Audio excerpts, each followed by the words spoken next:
bonjour à tous. J'espère que vous avez passé un bon week-end. Je suis très content de vous retrouver sur la chaîne Basket Session. On va pouvoir décrypter ensemble ce qui s'est passé cette nuit. Il y a eu plusieurs matchs, des matchs importants. Mais avant qu'on rentre là-dedans, j'ai une annonce importante à vous faire, importante pour nous, importante pour moi. Demain, il y a un gros projet qui sort, quelque chose d'inédit pour les éditions Rivers. Rendez-vous 10h30 sur Basket Session pour en savoir un peu plus. Mais comme d'habitude, édition limitée. Donc, je vous invite vraiment à être au rendez-vous. Je suis sûr que ça peut vous plaire. Si vous aimez le basket, si vous jouez au basket, c'est quelque chose qui peut vous plaire. Je ne vous en dis pas plus. Je maintiens un peu le suspense. Mes réponses demain, 10h30 sur Basket Session. Donc, vraiment, n'hésitez pas à aller faire un tour sur le site internet demain. Je pense que vous ne serez pas déçus. Est-ce qu'il est bon? Ah là là. Tu trouves? Ah ouais. Oui, à chaque Devient fois, un que VRP. tu me Avec YouTube, on devient des c'est ça. publicitaires. À chaque fois que tu refais un petit teasing, j'oublie en cours de route ce dont on parle, alors que voilà, je sais ce que c'est. Et puis je me dis, il est bon, hein, il faut que je l'achète. Voilà. Bon, j'espère que vous ne serez pas déçus en tout cas, parce que bon, du coup, j'ai mis le paquet là. Ouais. Allez, du coup, passons au match de cette nuit et un peu aux infos du week-end. Il y avait quelques infos marquantes aussi ce week-end. On reviendra notamment sur Kelly Oubre. Mais justement, ça me fait ma transition. Il y a un joueur qui a performé et qui a dédicacé sa performance à Kelly Oubre. C'est le candidat au MIP de Shai Mamou. C'est sans doute un joueur qui passe un cap phénoménal depuis le début de cette saison. C'est Tyrese Maxey. 8e victoire de suite des Sixers. 50 points de Tyrese Maxey. Victoire 137-126 de Philadelphie contre Indiana. Avec donc tout simplement le record en carrière de Tyrese Maxey. Et puis ça sonne un peu comme une performance qui illustre son début de saison, qui illustre la dimension qu'il est en train de prendre. Très gros carton. Ouais, c'est ça. Mais tu vois, même moi qui l'ai mis dans mes pronos comme MIP, je n'étais pas certain qu'il avait ce genre de performance dans les pattes. Je pensais plus sur de la régularité, de la constance, et c'est déjà ce qu'il est en train de faire. Mais là, 50 points, 7 rebonds, 5 passes, 3 contres, 7 paniers à 3 points, c'est-à-dire que ça devient un shooter vraiment prolifique. Et il a été excellent. Et surtout, le tandem avec Embiid fonctionne super bien.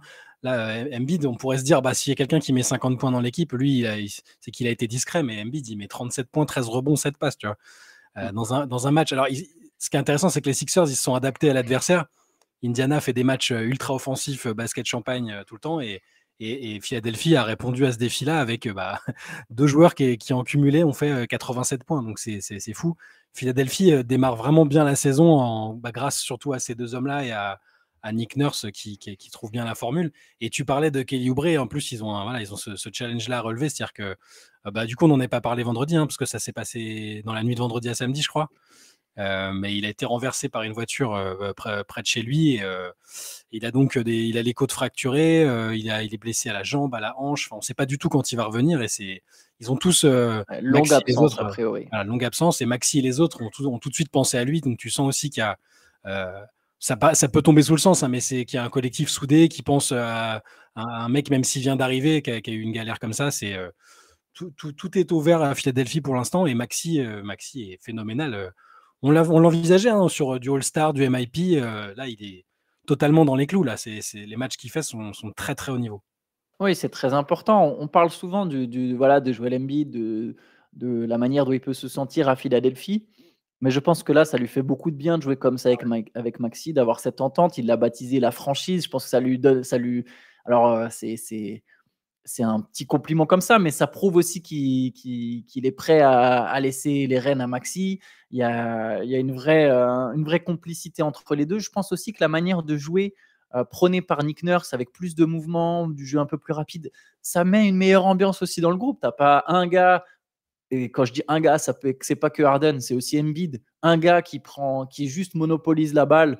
Embiid, ça a souvent été via des post-up. Harden, on connaît ses isolations. Là, c'est vraiment tout le monde qui participe. Il y a quelque chose qui se développe. Il y a un basket qui est un peu moins prévisible, qui est plus offensif. Voilà, ça donne 8 victoires de suite. Et les Sixers, une bonne ambiance. D'ailleurs, Oubre, bien sûr, c'est triste et on espère qu'il reviendra en bonne santé le plus vite possible. A priori, c'est une longue absence, mais Nicolas Batum en a profité. Il était dans le 5. Il a marqué 9 points, 7 rebonds, 3 contres. Je pense que c'est Batum, je pense celui des 3 récupérés, enfin des 3 vétérans, parce qu'il y avait aussi KJ Martin. Entre Covington, Marcus Morris et Batum, je pense que Batum sera le seul qui va vraiment contribuer pour les Sixers dans ce trade de James Harden.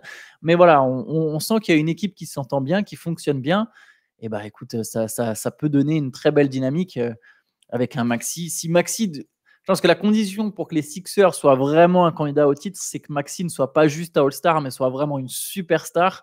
Et il a l'air de se rapprocher petit à petit de ce niveau. Après, on verra ce que ça donne en playoff, on verra ce que ça donne sur la durée, mais en tout cas, c'est clairement un super début de saison pour les Sixers. Ouais, et juste pour revenir sur Nicolas Batum, finalement, sportivement, il est quand même ultra gagnant dans l'histoire parce que voilà, oui, on va parler des Clippers après, mais même indépendamment de ça, il y a tout le contexte autour. Tu sens qu'il y a, il y a une vraie, tu le disais, une bonne atmosphère. Et puis Philadelphie, vraie ville de sport, autour de l'équipe de basket. Il y a un truc qui fait que il y a moins de concurrence à son poste aussi. Ouais, aussi, et même la façon de jouer, j'ai l'impression, lui correspond bien. Là, sur ce match-là, il était vraiment très bien aussi. De toute façon, il lui demande surtout de mettre de rentrer ses shoots ouverts et de défendre comme il faut, d'être un peu un lion comme il a toujours été.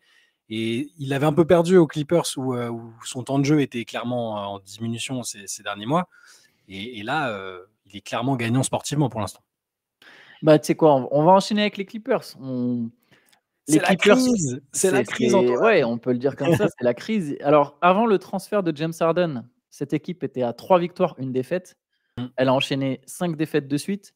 4 avec James Harden, 1 sans James Harden, c'était avant, il n'était pas encore prêt à jouer, mais le transfert avait déjà eu lieu. Donc 4 matchs de James Harden, 4 défaites des Clippers. Ils ont quand même perdu cette nuit contre les Grizzlies, enfin c'était hier soir contre les Grizzlies, 105-101. Les Grizzlies qui, avant ce match, n'avaient gagné qu'une fois en 9 rencontres. Donc là, c'est seulement la 2e victoire des Grizzlies. James Harden, il a joué 29 minutes, il a mis 11 points. Alors, il a mis un panier à 3 points très important à la fin pour égaliser, mais sur l'ensemble de la partie, il est à moins 28 en différentiel. Il y a un seul joueur qui met plus de 20 points, c'est Paul George. Pour l'instant, le quatuor des Clippers, c'est un échec. Et en fait, ils paraissent vieux, ils paraissent lents. C'est terrible, c'est terrible. La dynamique autour de cette équipe, la vibe qui se dégage depuis l'arrivée de James Harden, alors on peut comprendre que ça prend du temps, mais c'est vraiment, vraiment pas bon signe. Et je sais que tu ne me diras pas le contraire. Attends, Taïlou a dit qu'il allait essayer 10 matchs. Hein, laissez-moi 10 matchs. Ça fait 4. Je ne sais même pas s'il tiendra 10 matchs. Là, pour le non, coup, voilà, c'est ce qu'on disait récemment. Mais ce qui est fou, tu m'aurais dit en début de saison qu'avec Kawhi et Paul George qui enchaînent les matchs, parce qu'ils enchaînent les matchs, ils n'ont pas de problème de santé pour l'instant. Tout se passe bien de ce point de vue-là. Tu m'aurais dit qu'ils feraient une série de défaites comme ça, même avec l'apport de James Harden, qui est censé être un apport d'ailleurs. C'est censé être une recrue qui leur apporte quelque chose. J'aurais jamais cru qu'il serait capable de perdre des matchs comme ça. Tu sais, l'affection que j'ai pour les Grizzlies, pour ces Grizzlies-là, mais c'est pas possible de perdre à domicile contre Memphis aujourd'hui. Ça joue pas bien, il leur manque du monde. Enfin, c'est pas normal. Donc oui, je suis d'accord avec ce que tu as dit sur l'impression visuelle. Elle est. Alors parfois c'est trompeur. On regarde que les stats et tout, mais quand tu regardes le match ou même juste des bouts de match, c'est effectivement extrêmement lent et stagnant en fait. C'est-à-dire qu'il y a sur des possessions, tu as Paul George qui a le ballon et il n'y a personne qui bouge autour. Il n'y a pas de circulation ou peu de circulation vraiment efficace. Et il va falloir changer quelque chose. On le dit tout le temps et on lit partout. Il y a un moment où Westbrook va aller sur le banc. Pour moi, c'est Harden qui doit aller sur le banc et Westbrook qui doit être titulaire. Je suis désolé, mais je sais pas ça. moi, je pense. Et puis je sais pas comment le vivrait Westbrook. Il y aurait une sorte de sentiment d'injustice parce que pour le coup, c'est même pas le plus mauvais des 4, hein, honnêtement. Je sais pas, c'est incompréhensible parce que on comprend pourquoi ça marche pas parce que avec le profil de ces joueurs-là, mais à ce point, je sais pas comment tout ça va se terminer, mais Ty Lue peut pas continuer d'insister avec ce line-up là. On peut comprendre que parfois il y a besoin d'un peu de temps pour qu'il y ait de l'alchimie, tout ça, mais on parle de joueurs all-star, de types qui se connaissent en plus. Donc, ouais, qui nous ont vendu leur côté, les 4 gars de Californie et de South California. Ouais. Tu as raison. Ouais, il y a un truc, c'est que Westbrook serait absolument pas mérité que ce soit lui qui aille sur le banc. Voilà, je pense qu'en termes de fit, si on réfléchit sur ce que chacun doit apporter en théorie, c'est lui qui devrait sortir du banc parce que lui, ça collerait bien avec la seconde unit. Il aurait vraiment le ballon entre les mains. Ouais. Après, le fait est que quand il jouait avec Kawhi et Paul George en début de saison, ça marchait bien leur trio. Donc on pourrait aussi dire non, mais attends, eux leur trio il marche bien, autant laisser les 3 ensemble. Et Harden, voilà, il nous casse pas les pieds, il va sur le banc. Ça s'entendrait aussi, je pense. J'ai une stat terrible. Harden, c'est déjà le plus mauvais plus-minus de toute l'équipe des Clippers Ah oui. avec moins 67. En C'est 4 terrible. En matchs. 4 matchs, il est à moins 67. Il n'y a pas un moment où ça a marché quand il était sur le terrain. C'est terrible. C'est terrible. C'est vraiment. Déjà, Kawhi il n'existe absolument pas quand il joue avec Harden. Kawhi, je sais pas, c'est devenu un role player. Je sais pas ce qui se passe, mais Je suis d'accord, ça fait partie des terrible. choses que je comprends pas non plus. Alors, est-ce qu'il est prudent, il veut pas forcer parce qu'il est trop content de réussir à enchaîner les matchs? Je sais pas, mais après, sa personnalité n'étant pas celle d'un leader traditionnel, normalement, un joueur de ce niveau-là, c'est lui qui doit secouer tout le monde. C'est censé être le meilleur joueur de l'équipe quand même. Tu vois. Et pour l'instant, ça fonctionne pas. Et puis, je suis en train de penser au calendrier parce que alors là, on peut entre guillemets, à leur décharge, à leur crédit, pardon, enfin pour leur enlever un peu de responsabilité, ils ont joué beaucoup à l'extérieur. Sur la série, là, ils ont joué à LA, chez les Knicks, à Dallas. Bon, voilà, et ils vont jouer à Denver au prochain match. Enfin, la série, elle va pas s'arrêter tout de suite, hein, je pense. On verra ce que ça donne, mais oui, en tout cas, ce qui est sûr, c'est que même s'ils en prennent un prochainement, ils peuvent même en gagner, je sais pas, même s'ils gagnent 2 des 4 prochains matchs, en fait, ça ne changera pas le fait que ça semble vraiment compliqué. Là. Il y a un monde entre le visage affiché maintenant et le niveau théorique pour être champion. Et puis, il joue à l'Ouest. Donc on le dit depuis le début de la saison, trop de retard, ça peut être vite. Ça peut vite te condamner à l'Ouest parce que il y a tellement d'équipes compétitives et qui veulent aller en playoff que faut quand même vite se réveiller. Ils sont que à 3-6, hein, ils sont que 6 défaites. Oui. Mais moi, je vois encore une fois le calendrier. Ils jouent souvent 2 fois la même équipe. Hein. Bon, ils vont à San Antonio 2 fois, ils font Golden State 2 fois. C'est pas du tout cuit. Hein. Non, c'est sûr. Bon, en tout cas, c'est la crise, comme tu l'as dit. Laissons pour l'instant les Clippers de côté, mais c'est de plus en plus fâcheux. Passons à 3 équipes de l'Ouest qui fonctionnent bien. On peut en parler brièvement à chaque fois. Il y a, ou pas d'ailleurs, brièvement ou pas. Mais 3 équipes qui marchent bien, c'est Houston, Dallas et Minnesota. Je propose qu'on commence avec Minnesota. Les Timberwolves ont battu les Warriors à Golden State. Ça, c'est quelque chose d'assez rare quand même, d'aller gagner là-bas. Victoire 116-110. 33 points d'Anthony Edwards avec aussi 7 passes décisives. Alors, il a pris 27 tirs, il a beaucoup tiré, mais Anthony Edwards fait encore un gros match. Karl Anthony Towns a mis 21 points, 14 rebonds. On se moque souvent de lui. Là, il fait un vrai gros double-double. Il a été présent. Rudy Gobert, 10 points, 10 rebonds, 5 contre, pardon. Mais oui, une victoire contre les Warriors à Golden State avec 38 points de Curry. C'est la 6e de suite, c'est la 7e en 9 matchs pour Minnesota qui s'affirme comme un outsider. Faut le reconnaître. J'ai souvent sous-estimé cette équipe. Enfin, non, pas sous-estimé, parce que souvent, elle m'a donné raison, mais j'ai souvent douté de cette équipe. Et là, il faut reconnaître que ça joue, que ça défend très, très fort. C'est la meilleure défense de la Ligue depuis le début de la saison. Et c'est un succès, je pense. Après avoir battu Denver et Boston, ça commence à devenir très solide. Voilà, c'est des vraies victoires. Contre les autres équipes, c'est des vraies victoires aussi. Hein. Quand tu joues même des équipes inférieures, il faut les gagner. Mais ils ont été impressionnants contre des très bons adversaires qui sont censés être des outsiders ou des contenders à l'Ouest. Et ils sont dans la lignée de la saison dernière. On s'est moqué de 4 pour avoir dit ouais, ce qu'on a fait, c'est impressionnant. En peu de temps, à la fin, on a remonté alors qu'on se connaissait pas bien et tout. Alors, c'était vrai dans le fond, c'est juste le côté théâtral de sa déclat qui fait qu'on s'est moqué de lui. Mais sinon, c'est factuellement plutôt vrai. Et pour moi, c'est pas pour faire c'est pas pour être chauvin à fond, mais au-delà de la montée en puissance d'Anthony Edwards, qu'on avait déjà vu la saison dernière et un peu avec Team USA, il est effectivement excellent. Il est vraiment très, très bon. Et en défense également, il faut le souligner. Rudy Gobert, alors évidemment, tu regardes les box scores, tu vois qu'il a mis que 10 points et tout ça, mais sur la défense, il est repassé sur le mode one-man defense qu'il avait à Utah, et autour, tout le monde est très bon, en partie aussi parce qu'il est là et que c'est ce point d'ancrage qui est capable de défendre de plusieurs manières. Moi, je le trouve excellent, on en a déjà parlé récemment, donc on va pas s'étendre dessus, mais c'est une vraie donnée qui change pour les Wolves, et ils sont... Il n'y a rien à dire, ça va très bien, les role-players sont bons, et ils commencent très bien. Bon, les Warriors, à contrario, sont un peu décevants, et c'est un peu Curry, brouille-toi et sors-nous des miracles, parce que les autres, je trouve, sont pas trop au niveau sur les derniers matchs. Draymond est un peu en train de comment dire, de sortir, de pas être focus à fond sur les matchs, notamment à cause des fautes, la faute technique, l'expulsion et tout. Je l'ai vu faire 3 déclarations différentes en 24 heures, donc c'est que ça le chiffonne quand même. Et les Warriors sont pas, le fonctionnement est pas optimal pour l'instant et trop solliciter Curry comme ça dès le début.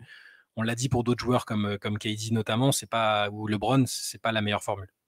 Ouais, 25 tirs. Il y a aucun joueur des Warriors n'a marqué 20 points à part Curry depuis le début de la saison. C'était moi un de mes bémols, c'est ce qui me faisait peur, mais j'espérais qu'Andrew Wiggins retrouve son niveau. J'espérais que Klay Thompson soit un peu plus percutant offensivement, même si je pense que Klay Thompson est quand même meilleur que l'an dernier. Voilà, ça c'est un gros problème, c'est le rendement de Wiggins, le rendement de Thompson. Thompson qui manque d'adresse, Wiggins qui est catastrophique en attaque. Ça, c'est deux gros points noirs pour Golden State. Sinon, juste pour Minnesota, je trouve que même Gobert, il est même plus fort qu'à Utah en défense. Je trouve qu'il est plus mobile.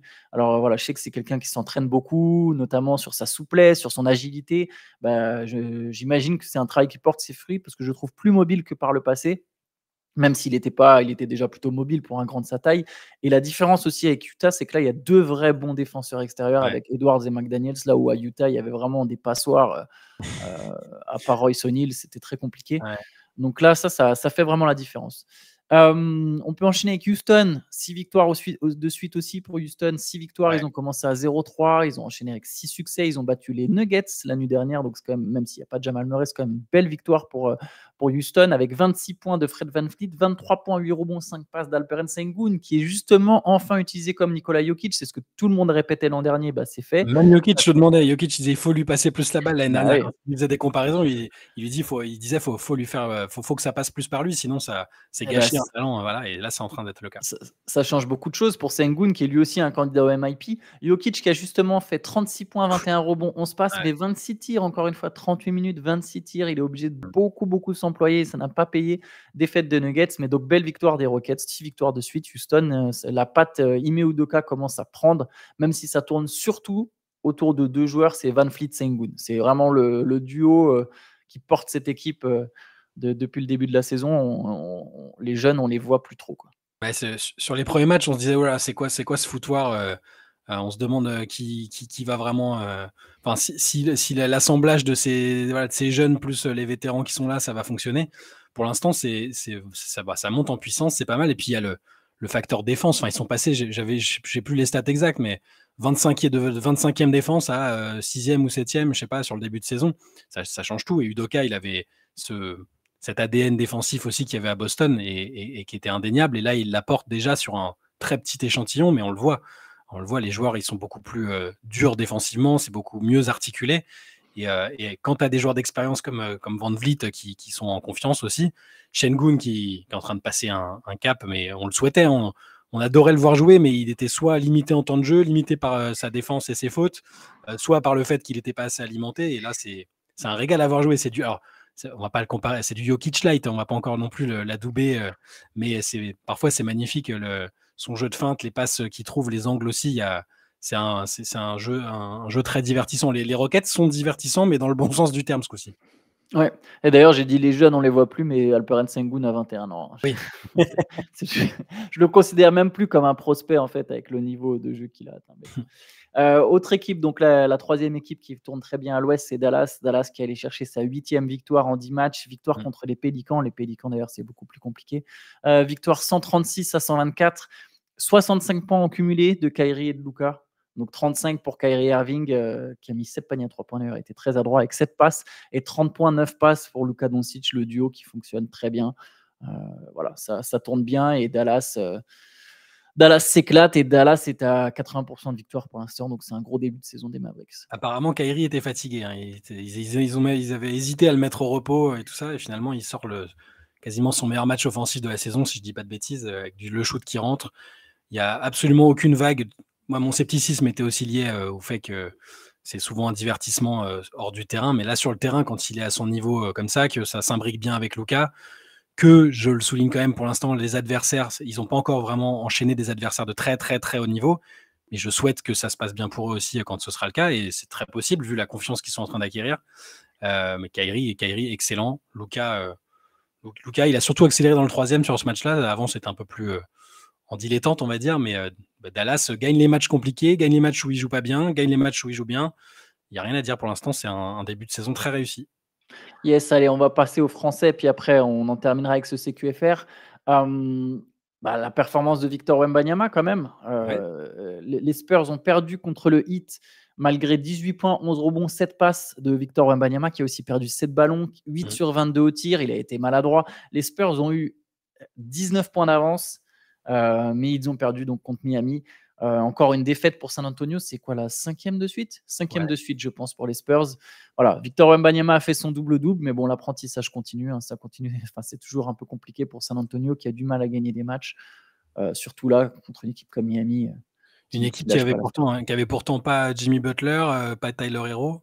Si Jimmy Non, Butler a Jimmy joué, Butler était oui, là, pardon, si. c'est match précédent, oui, oui, mais il y avait pas Tyler Herro. Oui, il n'y a pas Tyler Herro qui, pendant plusieurs semaines, on lui C'est a ça. rappelé Tyler Herro. Si j'en oublie Jimmy Butler, c'est que Bam Adebayo est tellement monstrueux que son début de saison, il est phénoménal. On n'arrête pas de dire chaque saison: «Ah, si seulement Bam Adebayo passait un cap offensif», et il le fait parfois. Il l'a fait un peu en play-off, il l'a fait de temps en temps, mais là, son début de saison en production, au scoring, au rebond, bon, la défense, c'est un pléonasme tellement c'est un des meilleurs défenseurs de la ligue.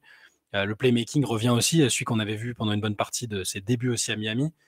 Il est absolument excellent, et Miami qui avait commencé, où on s'inquiétait un peu pour le Heat, notamment parce que Butler manquait des matchs ici et là et parce qu'autour c'était un peu poussif. Miami aussi enchaîne les victoires. Miami est là.